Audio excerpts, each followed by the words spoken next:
What do you think happens when you die? As Bertrand Russell said, I believe that when I die, I shall rot, and nothing of my ego shall remain. That's it?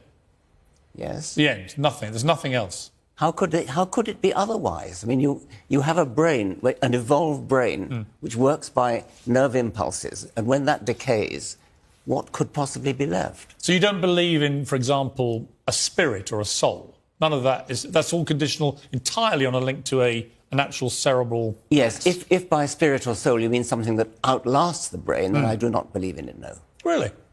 Well, how could I? Well, people who've gone through weird sort of out-of-body, near-death experiences where they've been pronounced dead for a few minutes, they always talk about, almost all of them talk about this weird... There's a tunnel of light at the end. Yeah, so, I mean, it could be, couldn't it? Yes, well, read Susan Blackmore on that.